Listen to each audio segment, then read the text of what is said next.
All right, welcome everyone. Thanks for joining us for the August episode of our Nialli webinar series.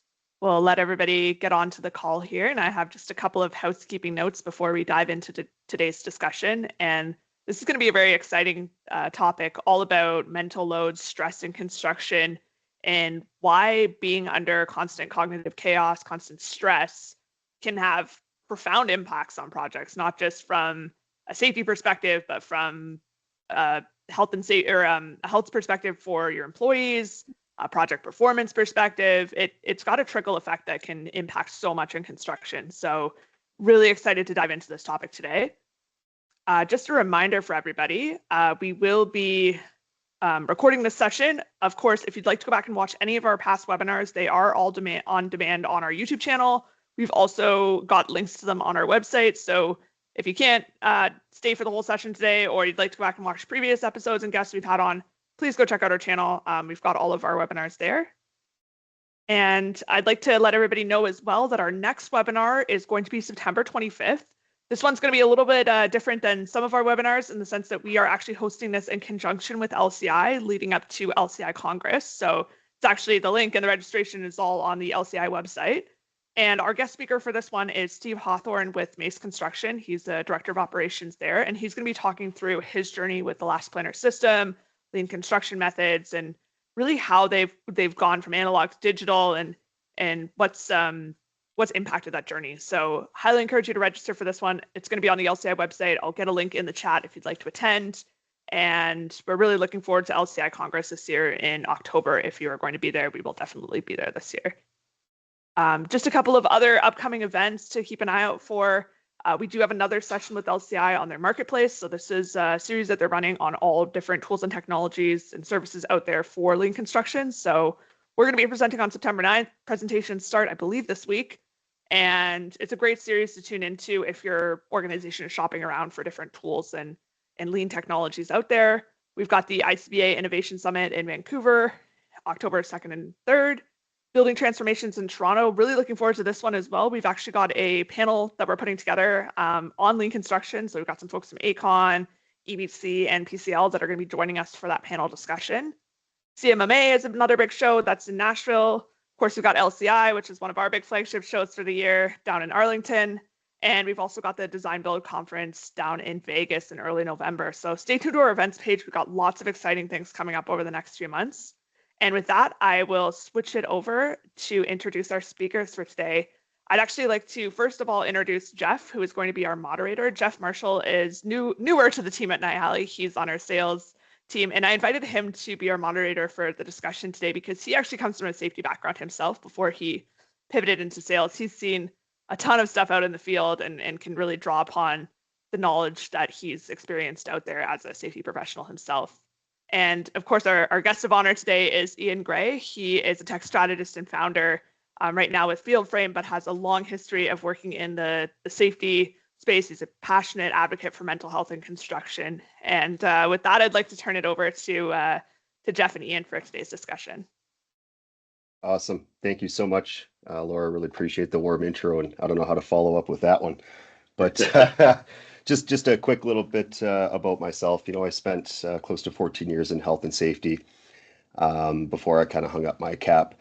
And it's not that I wanted to, but it kind of forced me to ensure my mental health, right? And that was the most important thing for me, was to ensure that my mental health is in check. Because as I start a young family, I need to make sure that I'm there and be number one for my little number ones. And it kind of came to an end where I started off as a health and safety administrator way back in the early days, working with a very large construction firm, and everything was great. And I saw my boss as the safety director, and I've always wanted that position, and I did everything I could to get into that role.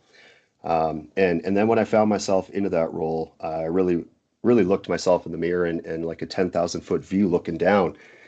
And I said, what am I doing here? This is crazy, because we have all sorts of things going on, core audits and all these good things. And people weren't just doing what they say they were doing. And I was kind of tasked with being the only one, it felt, being responsible for people to go home every day at the end of the day, but it's more than that. It's making sure that our mental health is in check, along with everything else that goes with it. And I stopped believing. And when I stopped believing in something, I got to ask myself, why is it that I'm doing this? Why am I doing this for other people? I need to take care of myself. And that's kind of what pivoted, I guess, myself out of the safety world. But there's still a part of me every day that it's like a little piece is missing. I drive by job sites and I look, and we were chatting before the call live here, Ian, about the housekeeping, and just something so simple, something so small. The housekeeping's out the window, the safety's out the window. If you don't care about the housekeeping, you don't care about the safety. And I look at those things, and I wish I would drive by and not look at job sites and come to those conclusions. But it's hard because that's who I am as a person. But here I am in a different world, and they're all great stories. But my mental health is in check now, and that's all that matters, because I'm number one to my little number ones now. So, but that's a little quick intro about myself. It's relevant to the discussion here, and I'll turn it over to you, Ian. Yeah, I appreciate it. Thanks to you all for having me. It's good to see you all, at least virtually. Yeah, similar background. I started in construction about a decade ago. I hung up my work boots, so to speak, and made the switch over to technology. And one of the things that I'm fortunate to have experienced in that transition is, rather than being on one project at a time or a couple projects at a time, I got to interact with and have a lot of conversations with men and women across the board in the industry. Meeting with up to 10 companies every single day, for the past 10 years. And, Jeff, you mentioned housekeeping. One of the things that I personally have struggled with, and that I know a lot of people in the industry, and we'll probably have some attendees nodding their head in silence, but mental health housekeeping.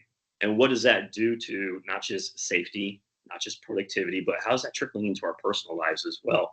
And so, when Nialli approached me to, have this talk and, share what I've learned over the past decade, just talking to the good men and women in the industry, I couldn't say no, because, hopefully by the end of the call today, everybody's going to be able to walk home with a tool or a tactic that they can deploy. It doesn't matter if you're in the field. It doesn't matter if you're in the office, if you're just starting out in the industry, or if you're an executive and looking forward to retiring someday soon.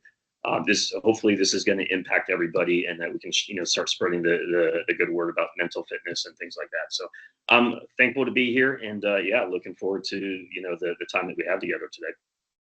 Awesome. Right on. Thanks. I appreciate that. Okay, so let's get right into it. So I got some pretty serious questions. And yeah, I know, right? But it's relative to the conversation. I think it's super important. So you had mentioned you had a wake-up call that changed how you think about safety. Can you tell us exactly what happened? Maybe not the personal details, but let's give our audience a good demonstration here. What happened? Yeah, I mean, I don't want to demonstrate it. But first and foremost, I obviously we know we're going to talk about today, and I almost canceled on you guys. I didn't share this with you before the call, but I part of me didn't want to do this webinar, and I almost backed out. And the reason why I'm sharing that is, it's not because I don't believe in what we're going to be talking about. I do, but it's proof point that when we're starting to deal with cognitive chaos and the quote unquote mental health and mental fitness, there's a stigma in the industry, and no one can deny that. And I'm a perfect case of that, right? I was afraid that however many people we have on the call today, that they were going to look at me and say, "Oh, well, you used to be in construction. You were weak. You had a near miss that probably could have killed you. We deal with that every day. You're weak." And so I started listening to that voice. And that stigma got me even this morning. And so I wanted to preface that, because it's something that we all deal with at varying levels. But, we're going to try to chisel away at that stigma a little bit today. But yeah, so what happened to me? What was my turning point? On a job about a decade ago, is a hospital build in the city. And just like everybody else, I was juggling a lot of different scenarios in my head, thinking about coordinating concrete with some of the trades, and the budget meeting and the OAC meeting that I was running to. And we all know that noise. And I can't tell you what that noise is because it's different for everybody. But we all know that noise when something's not right and something catastrophic is about to happen. And for me, that noise was a steel cable being dropped, obviously accidentally, from about 18 stories up. And it landed feet in front of me. And that just kind of shook me. We've all had near misses. We deal with them, day in, day out. But that one, for some reason, shook me to my core. And I still remember how I felt and how my gut just sank when that happened. And, that could have been lights out, something like that falling from that high. And, that was a tough conversation that I had to have with my fiance at the time. But what hit me more than just that near miss was that the fact that for 7 seconds, and that's not a long time, for 7 seconds before I heard that noise, I was completely checked out. I was running out of the basement or the cellar, and I was checked out thinking about all the pressures that we were all dealing with, trying to hit deadlines and milestones. My body was on the job. My body was running out of the stairs, but my brain was not there. And Jeez. it was in cognitive chaos. That's what I call it. It was something that we all deal with, but that's where I was. And so that was the wake up call, because then I realized, hey, this is bigger than just me, right? Yeah. Everybody's dealing with this. And like I said, it doesn't matter if you're in the field, if you're in the office, we're all dealing with the pressures of the industry, the pressures of life. And there are all moments when we're physically there, but we're just mentally not. So yeah, Jeff, that was my wake up call. That's intense. And I'm sure some folks here again are nodding in silence, right? Where I'm sure a lot of folks on the call have had similar situations, maybe not to that extent, but everybody treats risk differently and has a different perspective on what is a high risk event per se, right? Man, thanks for sharing, and thanks for sharing the fact that you almost backed out, and my gosh, I would have came down to South Carolina, I would have hunted you down and said, get on the call. We got people waiting for you, man, because this is important. So you talk about cognitive chaos. Mm-hmm. What does that actually look like? Can you elaborate? We all know what that looks like. So here's the thing. Think about one of your worst days, and you're bouncing many. Well, I mean, you could be out in the field, you could be in the office, but think about how much, excuse the expression, how much shit we're just bouncing around from, day in, day out, between different problems, different projects, different crews. Your phone's going off. Every 2 minutes, you're getting pinged with a problem. You hit the field, you've set up for the plan, and then you realize the schedule's changed. Deliveries aren't making it on time. Maybe we miscoordinated something because of a change orders. The pressure is endless in construction. I get that. Everybody here gets that. And that's cognitive chaos. You got someone asking you to make a critical decision, maybe regarding safety, maybe regarding production, maybe regarding finances, mission critical decisions. In the meantime, you're mentally running 10,000 different scenarios through your head. How can anybody perform optimally under that pressure, that cognitive chaos? And so that's what happens. That's when good people start settling, not because they choose to or they want to, but they're forced to settle for that's good enough. And Jeff, you get this in the safety world. How often are we hearing it's good enough? That's when corners start getting cut.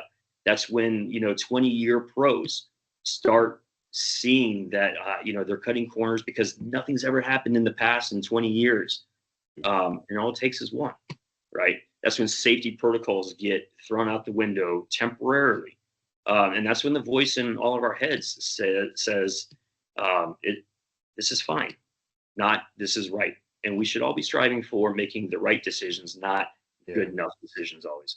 And so, for me personally, how that manifested itself in my day-to-day activity, no joke, you all may laugh at me, but I was literally sending emails to myself at 3 a.m. in the morning. And I could send a copy of some of these emails because I saved them, just gibberish about the project. So I was sending project emails to myself, unaware that I was doing it, emails that made no sense the next morning. My brain was fried. And it was so fried that I was even malfunctioning while I slept. And, sharing the story, I'm hearing that stigma in the back of my mind, thinking that all these people on the call are like, what's he talking about? But it's true. Yeah. That was my story. That's what happened to me. And I know for a fact, I mentioned it to a friend of mine in the industry, and he's like, oh yeah, I do that all the time.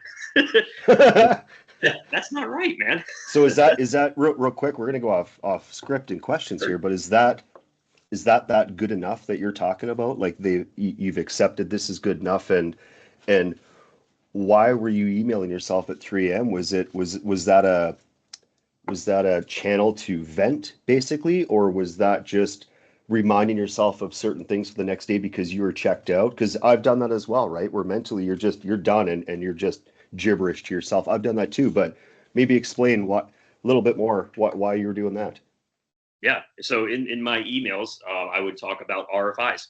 I would talk about submittals, and I would look at these notes that I was sending to myself, and I'm embarrassed to say the words like zombie were included in my email to myself.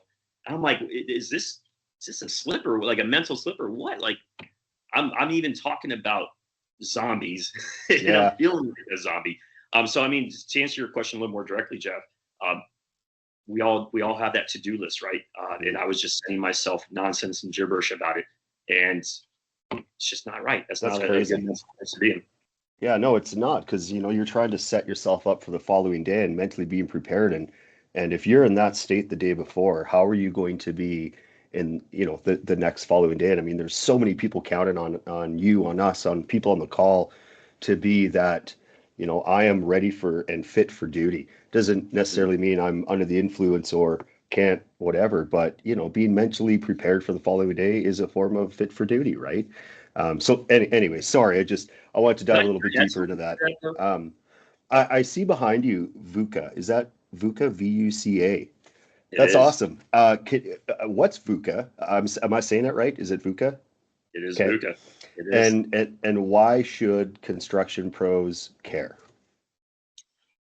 Okay. So I am not military.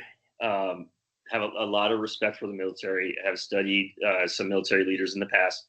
But one thing that always stuck with me is this concept of VUCA, which stands for, and for those that don't know it, when I tell you what it stands for, I don't want to ruin the surprise here. If you all are not nodding your heads in agreement, we need to revisit some things. So VUCA is an acronym, just what we need, more acronyms in the industry, but you'll walk away with this one in bold and in your brain, right? VUCA stands for volatile, uncertain, complex, and ambiguous. Now let that sink in for a minute. Volatile, uncertain, complex, and ambiguous. Does that not perfectly describe the scenarios and the environments that every single person in construction is walking into every single day? And yeah, it's a little, you can see it, the translation into the field, right? Because that actually feels like a war zone in some cases. But you know what? The accountants, right? The financial folks, the office support, they are walking into volatile, uncertain, complex, and ambiguous environments every single day, and their support for those out in the field. And so, obviously everything's changing every day. You never know what's coming next. More moving parts than ever before, and then ambiguity. I mean, come on, nothing's black and white anymore. We're dealing with more subcontractors, more trades, more coordination, more technology, more regulations, more stakeholders on the project than ever before, and we're all expected to, nail this, to perfectly nail it, right? And it's costing us, right? The VUCA environment is costing. And I'm going to get a little serious real quick, but it's impacting not just production and flow, but it's impacting the great men and women's lives in construction. There's a stat out there. It came out a couple of years ago, but I don't think that things have changed too much. And this was mind blowing to me. 56 out of every 100,000 male construction workers died by suicide in 2021. Jesus. Right? When you think about, I think it was 2022. I think there were about 6,000, men and women who died by suicide, when only 1,000 died by workplace injuries. Okay, and that's a stat that I read. And I can share the link with you all later. But what Wow. what kind of environment are we walking into where Hmm. the men and women of the industry are under such pressure to perform, and that's trickling into our lives where this is even an option. um, and it's mind-boggling, Damn. and something needs to stop, right? Something needs to change. Yeah. Yeah. No, absolutely. We hear a lot about labor shortage, right? You want to talk about uncertain, as we see it all the time. But you're saying something else entirely? Is that? Yeah, I mean, listen, the labor shortage is a real problem, Yeah. but my old mentor always taught me, be an extremist, look for root causes, right? We always talk about root causes. Yeah. And there are a lot of causes to the labor shortage, and we're not going to get into all of them today, but we're talking about one coin that has two sides, right? Yeah. So yes, the labor short. We need more bodies in construction. That everybody knows that, but we're also losing people a lot faster, right? Than we Absolutely. can replenish, and a big chunk of that is just due to age, retirement, so on and so forth. Yeah. But I'm looking at the fine gentleman right now, you, who left the industry, right? Yeah. People are leaving the industry. Working people who aren't retiring, they're leaving the industry in droves, and the reason being is because they're physically exhausted, they're mentally exhausted. Okay, and we shouldn't be doing that, And so yeah, I think this does trickle into the labor shortage problem. Yep. We have the highest suicide rate of any industry. We're losing experienced people to burnout. Projects are behind schedule, over budget, near misses, safety incidents. In some cases, in some studies, they're increasing. Some they're staying flat, but it's not getting better, That's right? right. And so, we've been treating this like a labor shortage, but it's not just that. It's also a brain shortage, if you want to call it that. We're literally thinking ourselves out of this industry. Yeah.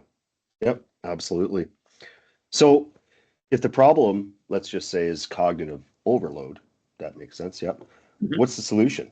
More training, better systems, empowerment, being more involved. What's your thoughts on that? So I will never claim to have the solution because I think there are a lot of solutions. But Sure are. here's the Yeah. thing: we maintain our equipment. Okay, everybody in they should be maintaining their equipment. Should. But yeah, I mean, think about it. A solid team is maintaining their equipment almost religiously, right? So you got daily checks, you've got preventative maintenance, immediate repairs when something goes wrong. Sure. And the reason being, obviously, is because when that equipment fails, people get hurt, Yep. projects fail, production dips. We all get that. That's right. And so here's the switch, right? Here's the little trigger. Your brain, my brain, everybody's brain is the most important tool on any job site in any company. Okay. And you know what? It needs maintenance too. It Hmm. absolutely needs maintenance. But instead of just adding more training or more systems, which is just adding more to the cognitive That's load, right. Yeah. Yeah. So um, true. my hypothesis, if you want to call it that, is that we need to train our brains to not get rid of the VUCA environment because that's never going to change. But how do we handle the load that we already have? Right? Hmm. Yeah. So I guess that would be mental fitness, right? Yes. So how is that different from mental health? Okay. I don't have pictures, but think about this. So when you think about just overall health, you think about Yeah. those pictures of like leafy greens and fruits and vegetables and What are someone those? wearing some athletic clothes running in Central Park or whatnot. Okay. But then when you think about mental health, Uh-huh. the image that comes to mind is somebody who is crouched in a corner in a dark room, right? Mm. Somebody who's sitting on a therapist couch. And so that's just our pre-wiring, right? When we think about mental health, our mind goes into a negative space. Sure Okay. does. Now, listen, I want to be clear, and legally, I probably should say this anyway. This is not therapy. Okay. And Oh, darn. It is for me. Not gonna lie to you, talking to one guy to another with similar interests, it's kind of therapy to me. I'm sorry. well, it can be therapeutic, but it's not There you therapy. go. It's not meant to treat, diagnose anything. And I would urge, for people who are in a struggle, who feel like they're in crisis, absolutely seek help. That's not this. That's not what we're talking about today. But what we're talking about is mental fitness. And once again, that's two sides to the same coin, right? So mental health, the way I see it, is about treating challenges and problems. Mental fitness is the other side of the coin, and that's about building capacity to thrive in a VUCA environment. Okay, and I want to draw that distinction because I think that's really important, right? And so a good correlation would be this: we don't just go to the gym when we're sick, right? We go there to get stronger so that we can handle whatever life throws at us. So that we have vitality in our step and we're being our best selves, right? Well, mental fitness is the exact same thing. It's training your brain just like you would train your body. And like I said, it's not therapy. It's not wellness retreats. It's not things like that. It's very simple. It's how do we optimize our performance for the 2 or 3, mine's only 2, but for most people, it's 3 or 4 pound brain. The 3 pound computer between our ears, and that's the difference there. Okay. So I guess I could do a bit of a tool demo, if that makes sense. So I'm ready. All right, man. Cool. So walk us through these tools. What's the first one? What do you got? Okay, this is going to be mind blowing. It's so complicated. Right? Everything's complicated for me, man. So lay it on me. So what I'd like to do, I can't see all the people that are on the call. You guys, there's a black screen, no one can see you, but I would urge you all to try this. So the intent here is to have you all walk away with 2 tools that you can deploy without anybody even knowing you're doing it, right? You don't need to pull yourself out of the field. You don't need to pull yourself into a private office in the office. You could do it behind the confines of your own brain. And so the first tool, I call it just a reset button, right? It's nothing fancy, but it's incredibly powerful. Okay. I didn't make this up. I don't even think the Navy SEALs made it up, but they use it. And this is for when your brain is running too hot. Okay. Which for a lot of us is all the time. Mm-hmm. So when you're overwhelmed, when you're stressed, or you're just feeling that cognitive chaos creeping in. So just like your brain being, similar to heavy equipment, you run it too hot for too long, it starts breaking down, and that's when shit happens, right? That's when you need a cool down process. And here's how it works. So what we're going to do, I want everybody to participate here, if you can, if you don't mind. We're going to hijack your nervous system in about 30 seconds. Oh boy. Okay. It's called, people have different words for it, box breathing, 4-4-4s, whatever you want to call it. What we're going to do is we're going to breathe in for 4 counts. We're going to hold it for 4 counts. And then we're going to exhale out of our mouth for 4 counts. And that's it. All right. Some people might be like, oh, this is a bunch of hippie stuff. Doesn't matter. Navy SEALs, if it's good enough for Navy SEAls, it's good enough. Yeah, let's just try it. Let's try it, right? What's 12 seconds? Yeah, and this is what a lot of people do, before high stakes operations, right? So, everybody watching, let's do it together. You sit up straight, feet on the floor. We're gonna do, maybe 2 or 3 cycles. You ready? Let's do it. So breathe in for 4, 2, 3, 4. Hold for 4, 2, 3, 4. Exhale for 4, 2, 3, 4. Okay, we're gonna do it one more time. In for 4, 2, 3, 4. Hold for 4, 2, 3, 4. And exhale through your mouth. 4, 2, 3, 4. That's it. We're done. So this is what just happened, and I am not a scientist. Okay, I gotta go. I feel so much better. I gotta go. No, I'm just joking. That was good. Thank you, Jeff. The reason why you feel better, and I would recommend doing it for at least 3 or 4 cycles, maybe doing it for a minute if you can. Yeah. But this is just what happened, and this is science, right? Your heart rate just dropped. Your cortisol levels, which is, if for those that don't know, it's your fight or flight hormone, right? Mm-hmm.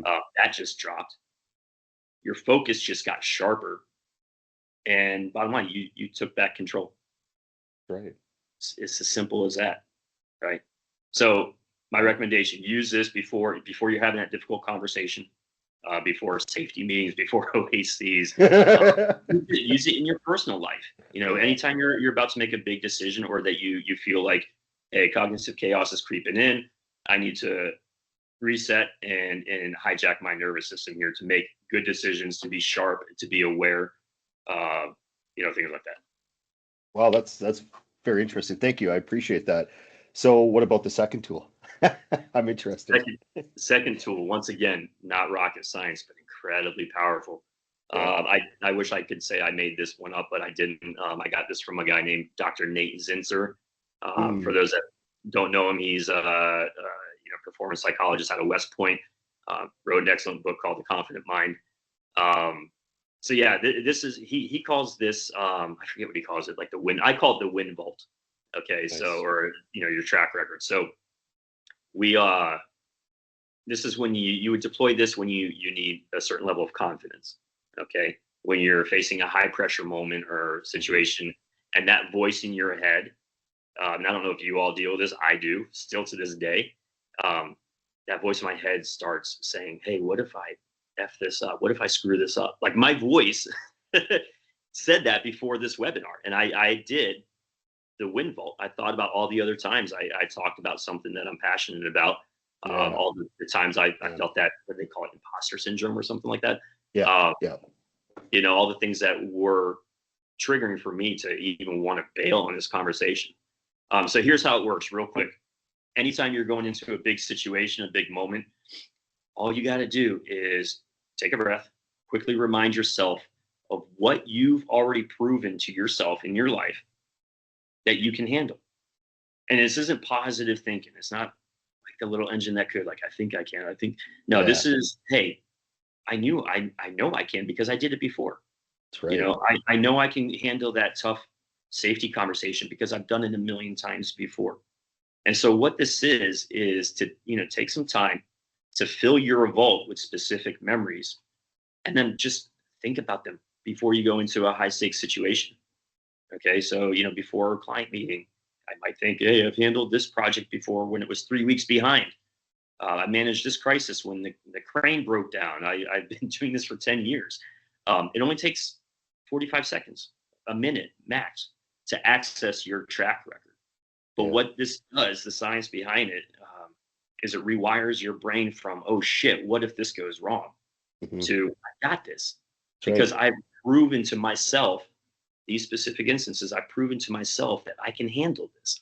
Yeah, isn't it funny though how quickly you forget about those? Sorry to interrupt you, but man, we've all been in those situations, right? Where even myself having a safety meeting back in the earlier days, 300-400 people, like, holy cow, this is crazy. But you know what? You hit it spot on, man. Passionate about it, right? So you got this. You've done it how many times before? So super important. But sorry to interrupt you. I had to say that. And it's super simple, right? Yeah. And there's research behind this too. And like I said, if you want me to share the research, I can. But there's research that shows that what this is doing is it's building genuine confidence, not pie in the sky wishful thinking, but genuine confidence through evidence, not positive thinking. And that's the important part right there. Yeah, absolutely. No, that's awesome. And I know a few people that are on this call personally, and I really hope and think that they can use some of this stuff, because some of the stories that I hear from individuals within my network of friends, colleagues in our industry is just, it's mind-boggling that some people have been doing chaos for 18 years, and as an example, and it's, why are you doing that to yourself? Why? And anyways, I don't want to get too into that, but is there a bonus piece to this? Like, is there more to this? Are you able to share? There is more. Sorry, I love this stuff, and I hope our viewers are getting a good kick too. So go ahead. This one takes absolutely no extra time. I call it the power stack, just because I maybe it's the old marketer in me, right? Where I like to name things, name the enemy, name the power stack. Yeah, man, that's good. But once you have a name, it's easier to recall, right? So once you start doing the two tools, the win vault and the reset button, once you start, listen, you can master it in a matter of 2 seconds, right? But once you start using those and deploying those, you can really add rocket fuel or amplify the effects of those. And a lot of performance athletes do this. A lot of Olympians do this. Um, just add some keywords, right? So when you're doing, for example, you're doing the reset, you're doing the box breathing, add add a word to it, and it should be a word that you choose. Like for me, it was steady, right? Because Yeah. I get nervous and, I do my box breathing and I have a cue word. It cues my mind, and that word is steady. So it reminds me, as I exhale, I say steady in my mind, or maybe I'll say it out loud. When I'm accessing my wind vault, you know, I'll use the word handled. I've handled this before, right? So I just add that word. And what that does is it triggers and amplifies the effects of the previous two tools, right? And so there's research out there that shows that, a lot of athletes use cues or cue words to enhance their attention. It improves their motivation, their performance. And I hate to say it, or I don't hate to say it, I love to say it, construction pros are athletes, right? It's just a different Yeah. sport that That's you're right. playing. Yeah. So yeah, the beauty of it all is that it's super basic, super powerful. You can start with the basic tools, and when you're ready, just stack on a couple of keywords that are specific to you, and that's how you get maximum impact out of these simple tools. Thanks for sharing that. I've Sure. So since we've done the breathing exercise and the reset button, I'm gonna be very transparent and very vulnerable right now. I was nervous to come onto this. I've never done anything like this, but having the conversation between two professionals and two people that are passionate about safety and mental health, it's calmed me down since doing those exercises. I know that sounds silly and people in the car are like, you're full of crap, but no, I'm dead serious. And it's putting me in this light mood where everything's good and just having a conversation with. um so thank you, really. I really appreciate you sharing that. A bit of a wrap up challenge here. So how do people know if these tools are actually working, other than what I guess just said? But how do we know that they're actually working? I mean, first of all, you'll feel it, and listen, I'm not a therapist. I'm just a dude, Yeah, man. a dude who is, experiencing some struggles in life, and have, talked to a lot of people who are feeling it too, and have done some research and partnered and met a lot of fantastic people in the industry, who have Yeah, I taught me bet. these things. I'm just a messenger, right? So let me answer your question with my experience. So how did I know that these were actually working? Well, I felt it. I Hmm. felt my increased capacity to handle situations that would normally burn me out or trigger me in a way. But I also knew because I started catching myself using them automatically, Yeah, right? So, nice. so Jeff, when you're going into a high stakes conversation next week, you're gonna you're gonna do the reset button, or you're gonna Yep, say, "Hey, I'm gonna think about something from my wind vault," and you're gonna be that's like, right. "Oh shit, I just did this automatically. I didn't even have to think about it." That's how Yep. you know it's working, right? And you'll start feeling that, the stress spirals that we all go through, that they're gonna start hitting a little differently. Instead of doubting yourself before big moments, you're gonna start accessing your track record. You know, Right. uh, but here No, here's that's the good.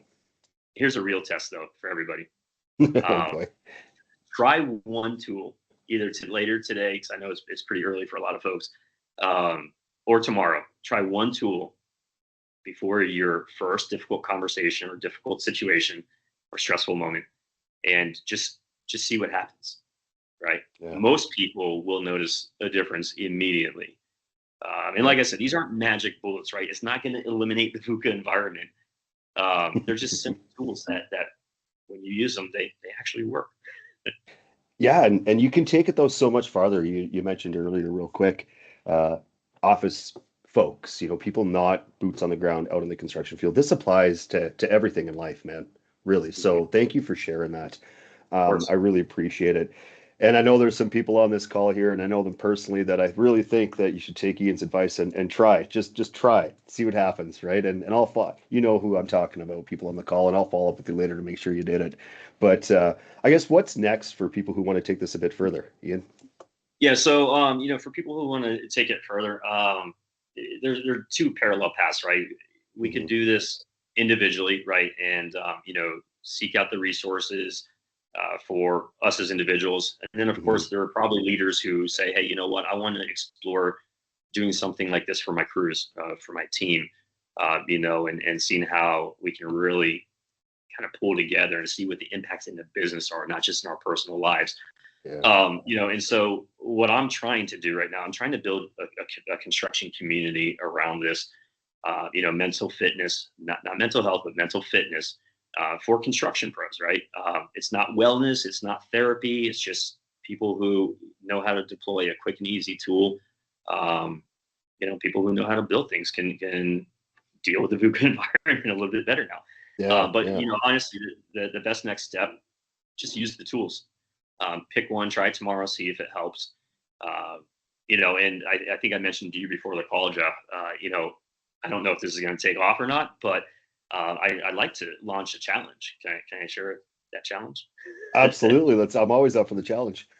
I, Wait a minute. I Is there a prize? Or no, I'm just joking. Go ahead, what the man. prize is less cognitive chaos in your Love life. it. Yeah. That's awesome, man.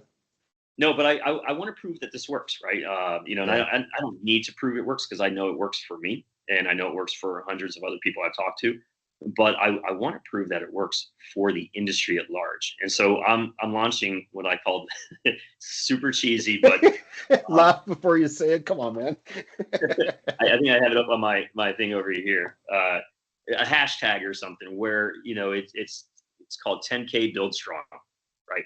So here's my mission. I want 10,000 people, construction pros, to try one of these tools and just share their experience on social media or email, like whatever you want to do. But I want people to try it, talk about their experience. That's it. Just a Hmm. sentence, right? Just say, hey, which tool Challenge did you use? accepted. Yeah, well, okay. So when I jump on LinkedIn in the next couple of days or so, I'm hoping to see some hashtags 10K build strong. Hey, I Yep. tried the reset button. I went into this situation, world of a difference. Just tell us what you tried, what situation you used it in, what happened, one sentence, that's it. And, maybe in 30 days, we have 10,000 real world case studies, right? Of, Yeah. proof that construction professionals are the strongest, smartest workforce on the planet and that mental fitness works. Good. And once again, this isn't about me being an expert. Like I said, I'm just a dude who found some tools that work, and I want to share them. And I think they could Yep. really help some people. So, want to start a movement, see if it takes off. I invite everybody on the call or on watching this webinar now or asynchronously. Yeah, let's change how our industry thinks about mental performance. Absolutely. There's such, like you said it before. I know we got to wrap up here real quick, but I look back in my earlier safety career and I remember talking to construction managers, project executives, directors, and I often ask them, how do you do this? Like, how do you do it? Because, during certain times I'd be a fly on the wall, right? And I would hear certain conversations and I'm like, holy shit, how, like, that's a tough conversation. And you know what they've said to me? Practice. And sure, practice, but what does that mean?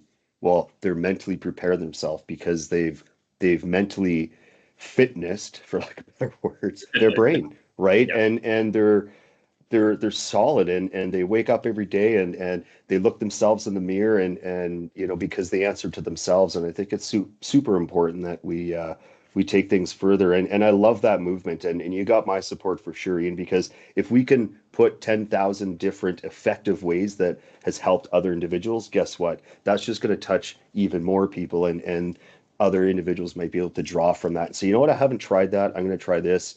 And next thing you know, you're compounding all these different things, reset button, breathing exercises, etc. Mhm. And boom, next thing you know, you're golden, right? And now you're good. And maybe you can help the guy beside you. Yeah.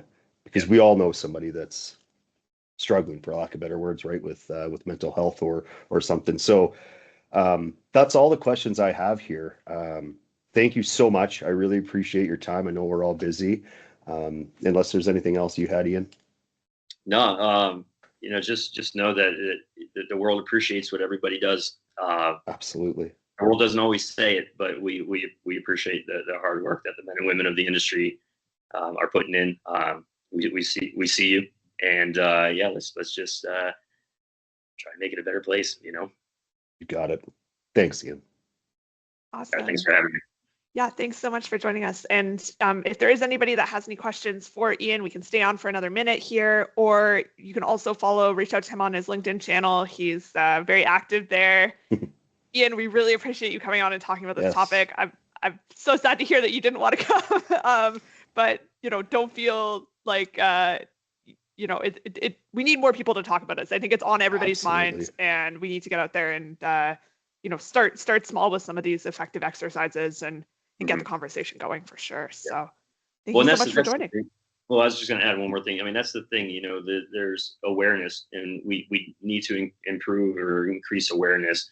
But there comes a point in time where awareness isn't enough. And I think we're quickly approaching that point in the construction industry.